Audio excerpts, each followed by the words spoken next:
¿Qué tan importantes son los cierres? Yo en lo personal consideraba que los cierres no eran algo necesario, sobre todo porque hay cosas que ya se están dando de manera tácita y no necesitas que los demás te digan el por qué se están alejando o por qué decidieron únicamente ya no continuar en tu vida. Pero ahora ha surgido una pregunta acerca de qué pasa con estas relaciones que tuvieron un inicio completamente difuso y que por obvias razones su cierre es casi inexplicable. En realidad no hubo un cierre ahí. Y lo que yo pienso es que las relaciones quedan como flotando cuando no se cierran, como algo que está funcionando en segundo plano y que de vez en cuando hasta te roba energía. Y a veces hay momentos un poco complicados en los que seguramente tú ni siquiera es como que una persona te estaba rondando en la cabeza, pero llega un día en un lugar random y simplemente piensas en esta persona y te cuestionas por qué está en tu cabeza. Y probablemente se debe a que tú no has tenido un cierre. Pero, ¿qué tan necesario es tener un cierre en tu vida para poder continuar, avanzar, por así decirlo? Pienso que no siempre es necesario, pero a veces la presencia casi inconsciente de una persona empieza a hacer ruido. Y el cierre es más bien una situación de ego. Tenemos el ego tan inflado a ratos que queremos una respuesta todo el tiempo, que necesitamos saber el por qué no pudo ser, por qué se terminó, por qué te alejaste, qué tenía yo o qué era lo que estaba pasando para que lo nuestro no haya podido surgir. Y por fin, cuando tenemos una explicación, le damos a nuestra cabeza el gracias, entendí, siguiente. Y lo que les dije antes de por qué en un momento random les viene una persona a la cabeza, a mí me hace pensar que nuestro cerebro está intentando entender por qué. Y quiere repetir en la cabeza ciertas imágenes, experiencias, hubieras o explicaciones con tal de encontrar ese cierre que indudablemente está buscando y que está necesitando. Entonces, una parte de nosotros está aquí queriendo encontrarle un sentido, un propósito real, pensar que simplemente no perdimos el tiempo y que había una razón para que todo termine. Y hay gente que puede empezarse a obsesionar con esta idea, ¿no? ¿Qué pudo haber sido? Entonces, yo te pregunto, ¿te duele la historia o lo que imaginé que iba a pasar y que no pasó? Y desde mi experiencia, yo creo que muchas veces nos duele lo que no ha pasado. Lo que vive en este imaginario, en estas ideas que a veces simplemente llegan y se quedan por un rato y luego desaparecen, o que a veces incluso se representan en los sueños. Y estamos constantemente idealizando, creyendo algo que ya no pasó y que probablemente no va a pasar. Y claro, cuando ya por fin captamos que no es posible este escenario, que todo lo que estamos imaginando y todo lo que alguna vez pensamos, pues simplemente no se va a dar, empieza una ruptura y empieza a darse el duelo de alguna forma, porque tenemos que despedirnos de esta idea de algo que nosotros realmente anhelábamos en algún momento, pero que evidentemente no era lo que tenía que pasarnos en nuestra vida. Y eso también duele. Despedirnos de algo imaginario también va a doler. Y hay personas que no lo entienden porque no les ha pasado, porque tienen un pensamiento mucho más racional y viven su vida con esta racionalidad casi innata, en el sentido en el que no se estancan, no lloran, no sufren por la imaginación. Y hay otras tantas que sí lo hacemos. Y tiene mucho que ver con la idealización que le damos a estas personas o a la imagen que queremos darle a esta persona.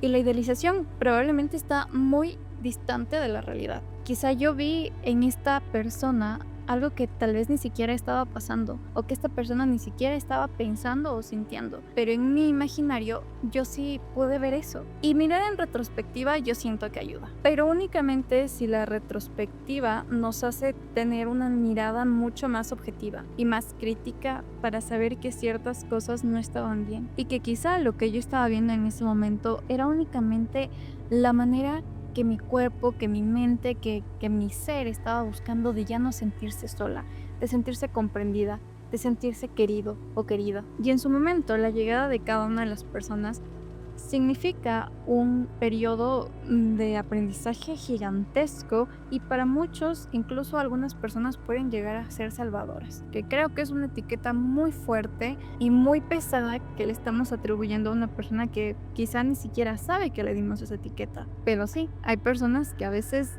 sin querer nos salvan de muchas maneras. Y cuando estamos idealizando algo, seguramente es porque también algo nos está faltando. Porque si al final de todo esto yo tengo un duelo, es porque estoy perdiendo algo. Y no únicamente es esta persona, también es qué era lo que me daba esta persona. O qué era lo que yo imaginaba que esta persona podía darme a mí. Y seguramente no va a ser tu primera vez que estás enganchado en este tipo de historias, en este tipo de experiencias. Quizá todo esto que nos está pasando o que te pasó tiene mucho que ver con una historia que te antecede. Porque yo sí me he cuestionado por qué nos enganchamos tanto con alguien. Y he llegado a pensar que el hecho de que nos enganchemos con una persona podría implicar que yo estoy buscando repetir una historia pasada para intentar salvarme de heridas ya viejas, antiguas, que he dejado en el olvido aparentemente, pero que inconscientemente aún la recuerdo. Y aquí para mí es muy importante hablar de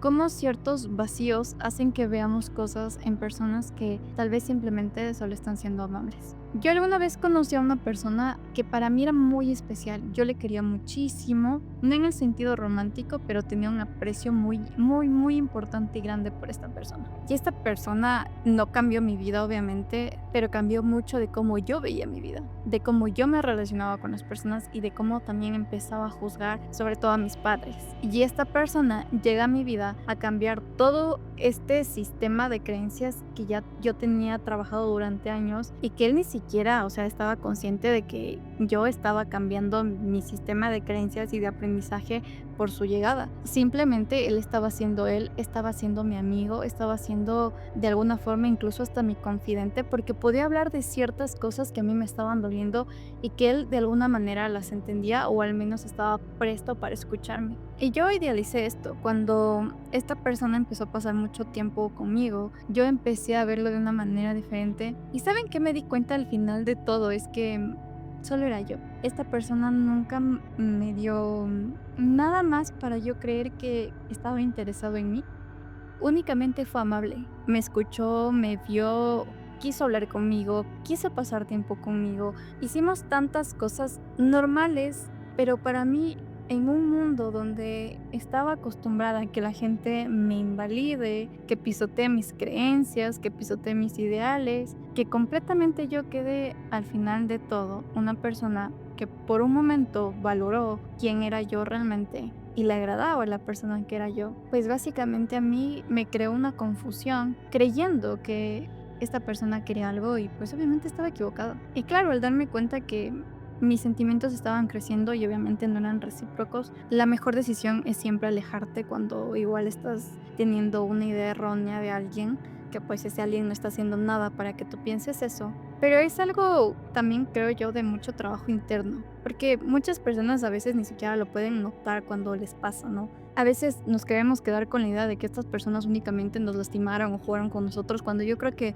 no todas las personas vienen únicamente a lastimarte. Hay personas que aunque tengas que alejarte en algún punto de tu vida, implica que ha transformado una faceta en ti. Un pedacito, algo de tu personalidad cambió con la llegada de esta persona. Y ya que les hablé de esta historia, quiero hablar de esto de soltar, porque hablamos mucho del soltar, de aprender a soltar, de que tienes que soltar para ser feliz y de la carga que llevas y bueno, un montón de cosas. Y soltar no es para nada fácil, porque si fuera tan fácil la gente no se engancharía con relaciones pésimas únicamente para sufrir. De hecho, todo lo contrario. Soltar es un acto, creo que de amor propio y de mucho trabajo introspectivo y de una capacidad de decisión tenaz. Primero porque en esta época en realidad nosotros vivimos como en una manera de relacionarnos un poco confusa, hostil a ratos y poco clara, o sea, dependiendo de dónde estés, pero en muchos países a veces ni siquiera te dicen si quieres ser su novia, su novio, lo que sea, o sea, simplemente estás saliendo o sales como en un plan súper sin compromiso o estas relaciones intermitentes o situaciones de poliamor o situaciones de infidelidades, ni bien empiezas y aún así sigues y bueno, un sinfín de situaciones que empiezan a dejar poco claro cómo va a ser nuestra relación y qué es lo que yo puedo esperar de ti como mi pareja, ¿no? Y lo que debería ser claro empieza a tornarse como un laberinto, que ya empieza a ser incluso complicado de entender. Entonces las relaciones deberían tener nombre, deberían tener reglas, deberían tener acuerdos, que sí, muchos las tienen y esto está súper bien, pero también se deben a responsabilidades y así como iniciaron con mucha claridad y demás, es importante también tener finales. Pero ¿qué pasa cuando las relaciones tienen inicios completamente difusos? Pues su final probablemente no sea diferente a su inicio. Y he escuchado esto de que duele más un casi algo que una persona con la que fuiste pareja prácticamente. Y el dolor yo lo asocio mucho a la confusión que podemos llegar a tener. Porque en una relación real, consolidada, estamos siendo conscientes de lo que estamos lidiando.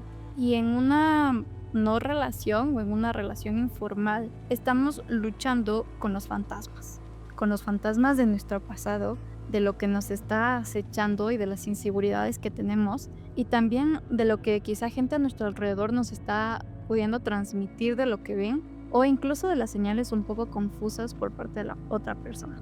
Entonces yo puedo ver y sentir algo que probablemente para el resto no es algo tan importante o es muy importante y para mí no lo es. O igual estoy buscando más interacción con esta persona y esta persona no me lo está pudiendo dar, pues porque básicamente no tenemos las reglas definidas. Y aquí es mucho más fácil llegar a sentirnos solos o solas. Entonces el dolor empieza a presentarse mucho cuando la explicación no es clara, no es oficial. No hay reglas, no hay límites, porque cuando tú quieres contar esta historia, ¿qué le dices? Tuve un casi algo, ¿y por qué? Y si el casi algo no fue tan casi algo, y cuando lo miras en retrospectivo y lo quieres hablar también es un poco complicado conversar con ciertas personas porque probablemente no van a entender algo que ni siquiera tú lograste entender. ¿Cómo es que se dio esto? ¿Cómo es que llegó a tanto? ¿Cómo es que caló tan fuerte en ti que te duele hasta este punto? Y ahora cuando lo quieres hablar, pues la gente no lo va a entender porque ¿cómo nos enganchamos con alguien que desde el inicio, cuando no tenemos claridad, pues ya nos están demostrando que no merecemos esa claridad? O que al menos para ellos nosotros no la merecemos. Y a veces estas historias que no tienen inicio ni final o que no tienen etiquetas, que no tienen una duración establecida ni nada, básicamente que carecen de muchas explicaciones, se las viven en silencio y a veces pasan más de una vez. Vives una historia así, y luego otra similar, y luego otra similar, y luego otra similar. Y empezamos a desconocerlas y a que se nos complique muchísimo reconocerlas como una historia digna de contar. Porque hay más confusión que claridad, hay más dolor que aprendizaje o enseñanzas. Y empiezan a ser historias que no queremos contar al resto o que decidimos simplemente obviar en las conversaciones. Porque no sabemos qué tan importantes son, o al menos estamos creyendo que no son importantes. Pero a la larga, todas esas historias, por muy pequeñas, cortas o insignificantes que tú quieres creer que lo son, en realidad tuvieron un peso en tu vida. Porque si no, entonces, ¿de qué estamos hablando? Estamos involucrando en nuestras vidas a personas que, pues, nada que ver con nosotros, solo para perder el tiempo, perder energía. En realidad yo creo que no. En algún momento, por muy horribles que hayan sido esas personas, impactaron en nuestras vidas, cambiaron para bien o para mal algo en nosotros, nos hicieron darnos cuenta de cosas que queríamos y las cosas que obviamente no queríamos repetir. O incluso siguen siendo estas historias que repetimos una y otra vez para después de tiempo poder darnos cuenta del patrón que nos estaba consumiendo y de cómo esto nos estaba afectando. Y así como para nosotros, estas historias mal contadas, mal vividas, mal experimentadas, en algún punto de nuestras vidas empiezan a resonar y empiezan a exigir una explicación, un cierre y demás. Seguramente para la otra persona también. No necesariamente puede ser toda esa historia, pero puede estar con otras historias detrás que se merecen esa explicación. Y las preguntas sin respuestas casi siempre duelen, porque tenemos un montón de escenas en nuestras cabezas que no podemos contar, no podemos transmitir. A veces queremos incluso deshacernos de ciertos nombres, de ciertas imágenes, para no vivir tan de cerca esa experiencia que parece insignificante. Y bueno, con esta persona que yo les estaba contando, sí tuve una historia similar y antes, sobre todo como que hace unos 3 años más o menos, me llegaban muchos flashbacks de esta persona y yo pensaba, o sea, ¿por qué viene a mi cabeza si ya no está en mi vida? O bueno, tal vez por ahí a veces hablamos como un mensaje, pero los sentimientos, las emociones pues ya no estaban ahí, pero llegaba la imagen de esa persona sin pedir permiso y se quedaba acá un día, a veces 2, y lo pensaba. Y yo tuve que lidiar con eso muchísimo tiempo, no fue algo que pude deshacerme de manera fácil. De hecho, una de las formas con las que logré hacer las paces y por fin deshacerme de esta imagen de esta persona fue simplemente hablar conmigo días enteros acerca de por qué me sentí así. Lo que hicimos ahorita.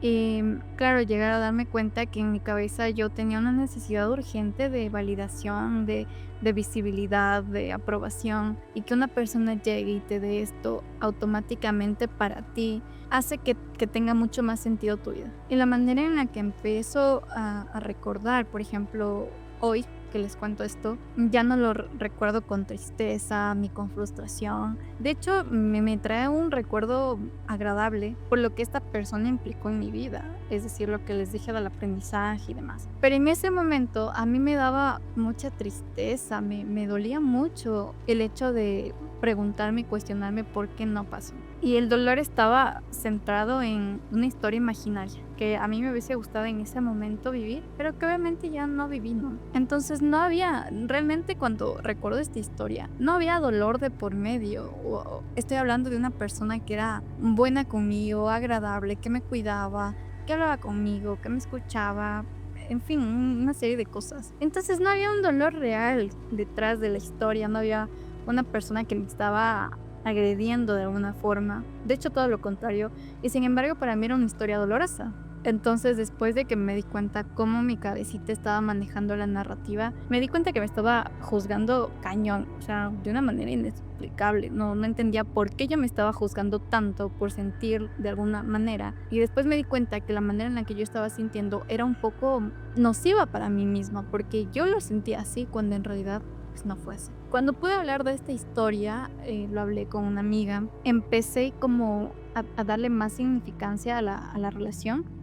Me dio más apertura para poder pensar las cosas de una manera diferente, o bueno, más bien para esclarecer la historia y no contarlo tanto desde la victimización, sino también ser parte, ¿no? Pero lo importante es que esta experiencia a mí me sirvió para darme cuenta lo importante del rechazo, de ser rechazada y poder rechazar. Que no está mal, que está súper bien, que todos podemos rechazar en algún momento y que todos vamos a ser rechazados, porque esa es la lógica. O sea, imagínate que tú no quieres estar con alguien y solo para no hacerle sentir mal por el rechazo, pues quieras estar con esa persona, ¿no? O sea, es absurdo. Y así, de la misma manera en la que tú no vas a aceptar a todo el mundo, las otras personas tampoco te van a aceptar a ti. Es lo más normal y lo más coherente que puede pasar, de hecho. Pero a veces hablar de esta situación del rechazo nos cuesta bastante porque no nos enseñan que el rechazo está bien, que es normal y que es algo con lo que todos tenemos que lidiar. Todo lo contrario, nos enseñan que el rechazo es algo negativo.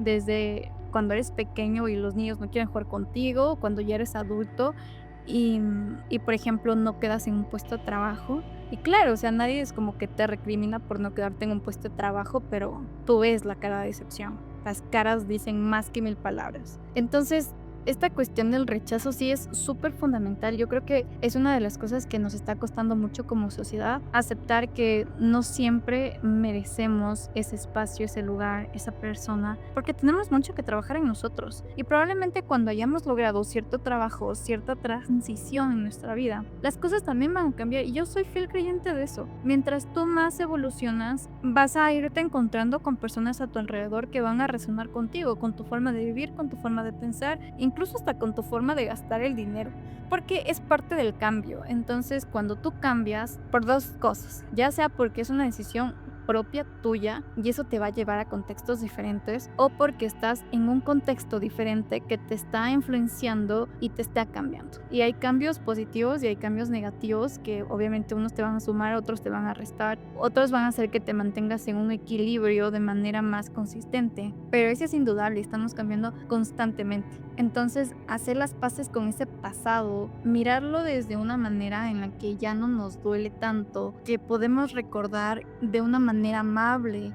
sin querer tirar la culpa a todo el mundo y hacernos responsables también de las cosas que nosotros estamos haciendo, porque eso es importantísimo, reconocer las cosas en las que hemos fallado y en las que probablemente vamos a fallar por falta de experiencia, por falta de claridad en nuestra vida. Es muy importante para generar cambios duraderos. Y bueno, eso ha sido todo por hoy. La verdad es que les quiero agradecer un montón. El primer video que subí tuvo algunas vistas y bueno, me gustó mucho que la gente la haya podido ver. En realidad yo valoro mucho su espacio y su tiempo. Bye.